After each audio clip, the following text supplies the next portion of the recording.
I was born into a war I never chose. The first sound I ever heard wasn't my mother's voice. It was gunfire, 3 streets away. My father once told me, "In this family, love and fear wear the same face." I didn't understand it then. I understand it now. By the time I was 7, I already knew which men in our house carried guns under their jackets, and which ones couldn't be trusted at all.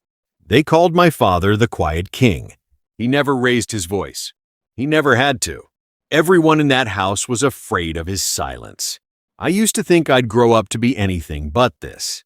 A doctor, a teacher, anything normal. Nobody told me normal was never an option. And then, one night, everything changed. My father knelt beside my bed and said 4 words I would never forget. "You are the future." Level 1. The next morning, my father didn't take me to school. He took me somewhere else, somewhere I wasn't supposed to see yet. He told me, "This is not a business of products. This is a business of respect. Lose respect and you lose everything." I watched grown men twice my father's size, lower. Their eyes when he walked into a room. That kind of power terrified me, and it fascinated me. My mother never came to these places. She told me once, "Some rooms are not meant for mothers." I didn't ask what she meant. I think I already knew. Years passed. I grew older, and the lessons grew heavier. By 12, I wasn't just watching anymore. I was being tested. "Numbers don't lie," my father said. "People lie. Learn to read both, and no one will ever deceive you." One of my father's most trusted men, Uncle Salvatore, took it upon himself to teach me something my father never could. How to survive betrayal. "Trust no one completely," he told me. Not even blood, especially not blood. I didn't understand why he'd say that about family. Not yet, but I would. Sooner than I ever wanted to. At 15, I was given my first real responsibility. Nothing dangerous, just a delivery. But in this family, nothing is ever just anything. That night, I learned the weight of a simple envelope could feel heavier than anything I'd ever carried. My father noticed everything. When I returned home, he simply said, "You didn't flinch. Good." That was the closest thing to praise I'd ever receive. But not everyone in the family welcomed my rise. My older cousin, Marco, had been waiting his whole life for a place that was quietly becoming mine. Marco smiled at me that night. But I'd learned enough by then to know, in this family, smiles were often the most dangerous warning sign of all. I started noticing things. Whispered conversations that stopped the moment I entered a room. Doors that closed a little too quickly. Something was happening beneath the surface of our family. Something my father hadn't told me about. And I was about to find out exactly how deep it went. That night, I overheard a name I had never heard before. A name spoken in fear. A name my father had been hiding from me my entire life. The next morning, my father sat me down and said, "There's a war coming, and it has your name written all over it." That was the day my childhood truly ended. Level 2. A war. My father said the word like it was an old enemy returning. I didn't understand what kind of war could already have my name on it before I'd even chosen a side. He told me there was another family, old rivals, quiet for 10 years. And quiet in this world never means peace. It means they were waiting. Loyalty, my father said, is the only currency that never loses value in this family. Everything else can be bought. Loyalty has to be earned. He introduced me to the men I would one day have to lead. Not as a boy anymore, as someone they needed to start respecting. One man didn't stand when I entered. The others noticed. I noticed. And I understood respect in this family is something you have to take, not wait for. I didn't say a word. I just held his gaze until he looked away first. My father later told me that single moment mattered more than anything he could have taught me. Marco watched all of this from the shadows. He didn't clap. He didn't smile this time. And that worried me more than anything he'd done before. Weeks later, my father sent me on my first true test of loyalty. Not to prove myself to him, but to prove myself to the men who would one day call me boss. A man I trusted, one of my father's oldest soldiers, had been skimming money from the family for years. My job wasn't to punish him. It was simply to watch. I reported exactly what I saw. Nothing more, nothing less. That night, I learned loyalty doesn't mean protecting people. It means protecting the truth. The soldier disappeared 2 days later. Nobody spoke his name again. I never asked what happened. By then, I already knew better than to ask certain questions. I started to feel the cost of all this. Every test I passed pulled me a little further from the boy, who once dreamed of being a doctor. My mother noticed the change before anyone else did. One night, she held my face in her hands and whispered, "Don't let them take all of you." I promised her I wouldn't change. It was the first lie I ever told her, and somewhere inside me I already knew it. 18 now. My father began stepping back from certain meetings, quietly, deliberately, as if preparing the family for something he hadn't told anyone yet. I asked him directly, "Are you sick?" He just smiled, the same quiet smile he always gave when he didn't want to answer something. That smile terrified me more than any threat ever had. That same week, Marco was finally given real responsibility. My father's gift to him, I think, was meant to keep the peace. Instead, it lit a fuse none of us could see yet. I caught Marco's eyes across the room that night. For just a second, his mask slipped, and what I saw underneath wasn't gratitude. It was hunger. 3 nights later, gunfire broke the silence of our own street, inside our own territory. For the first time in 10 years, the old war had found its way back to our door. Level 3. Nobody slept that night.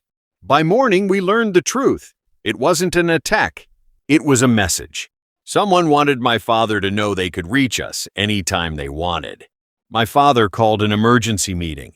Only a handful of men were invited. For the first time, I was one of them. This was the inner circle. The men who knew everything.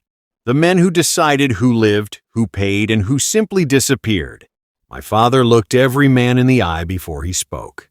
"Someone in this room talked," he said, "and I intend to find out who."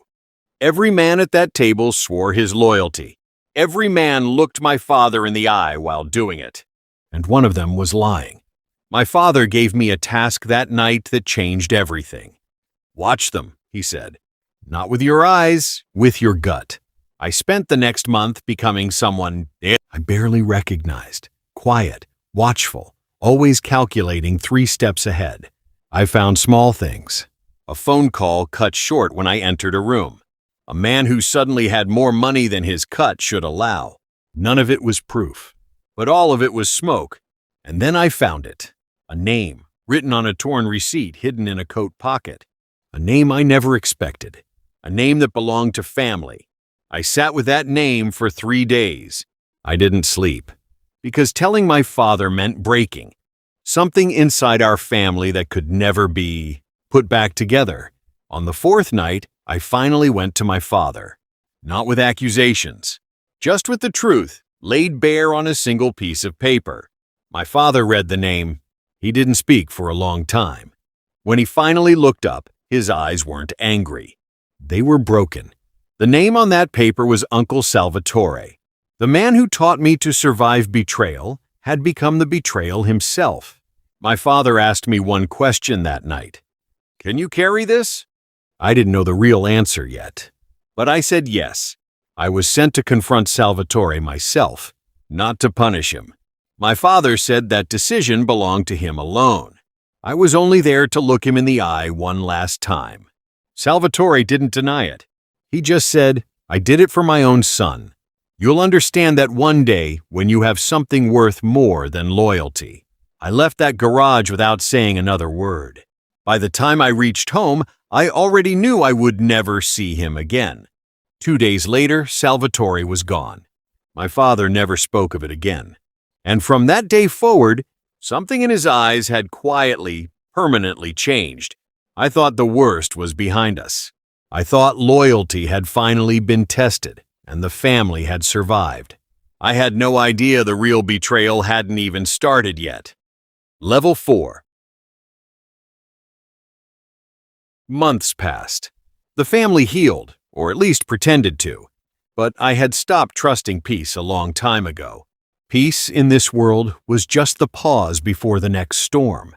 My father's health had started slipping in ways he tried to hide. I noticed the tremor in his hand before anyone dared mention it out loud. Marco had grown bolder. He started making decisions without asking. Small ones at first, then not so small. I confronted him once. Quietly, I asked who gave him permission to speak for the family. He just smiled and said, "Someone has to, while you're still figuring out who you are." That night, I realized something my father had never said out loud. Marco didn't want to serve this family. He wanted to own it. My father finally collapsed during a meeting. No warning, no words, just silence and the sound of his body hitting the floor. The doctors used a word none of us wanted to hear. Not an attack, not poison, just time. My father's body was simply giving out. "The throne doesn't wait for dying men," my father whispered to me. "You need to be ready before I'm gone." Not after. Marco visited that same week. He brought flowers. He smiled at my father with warmth I'd never seen from him before. I didn't believe a second of it. 2 nights later, 3 of our warehouses burned to the ground. My father's enemies were testing the family while its head was lying in a sickbed. Everyone looked to me that night. Not my father, me. For the first time, I understood what it truly meant to be afraid of failing people who needed you. I made my first real decision as a leader that night. I sent men to protect what was left, and I sent a message of my own to whoever had done this. 3 days later, I learned the fire wasn't started by our enemies at all. It came from inside our own walls. I followed the trail carefully, the way my father taught me. And every single thread led back to the same place. Marco's men. I brought the proof to my father's bedside. He stared at it for a long time. Then he said something I never expected. "I already knew." "Why didn't you stop him?" I asked. My father simply said, "Because the family needed to see what you would do when I couldn't protect you anymore." That night, Marco came to see me, alone, no soldiers, just the 2 of us, and a truth that could no longer hide in the shadows. He didn't deny the fire. He just looked at me and said, "I didn't do it to hurt the family. I did it because I was tired of waiting for something that was never going to be mine." I had a choice that night that would define everything I became. Forgive him, or finish what generations before us had started. I chose neither. I chose something far more dangerous. I chose to wait. Final level. I let Marco live, not out of mercy, out of strategy. A dead cousin creates martyrs. A humiliated one creates obedience. I needed him broken, not buried.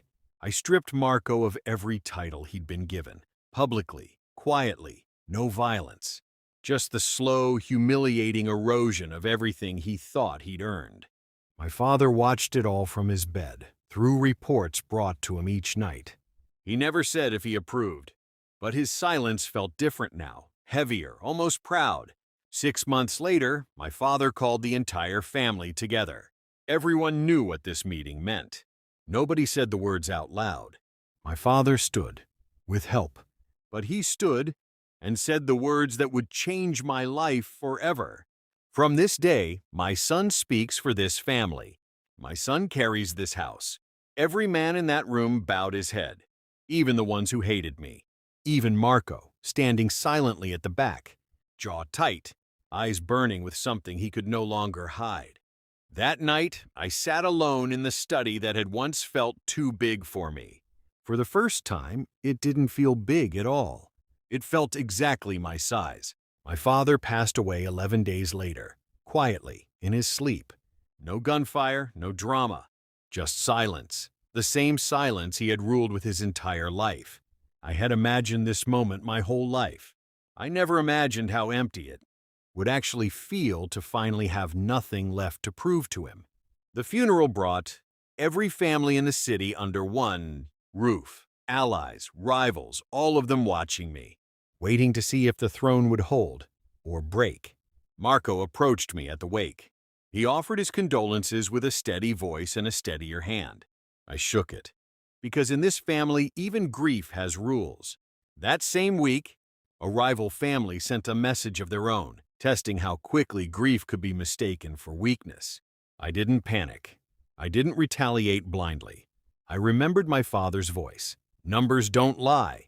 People lie. Learn to read both. So I started reading everyone. I called a meeting with the rival family myself, alone, against everyone's advice, because I understood something my father never fully said out loud. Fear keeps order, but respect keeps peace. We didn't shake hands that day, but we didn't draw weapons either. Sometimes survival looks exactly like silence held just long enough. Marco watched my every move from a careful distance. I knew he was waiting for the one mistake that would prove I wasn't ready. I made sure he never got it. A year passed. The family grew stronger under my hand. But strength, I learned, always invites a new kind of danger, the kind that comes from those closest to you. Late one night, my own head of security came to me with a warning. Marco had been meeting secretly with the very rival family I'd once sat across from. I sat with that truth the same way I once sat with Salvatore's name.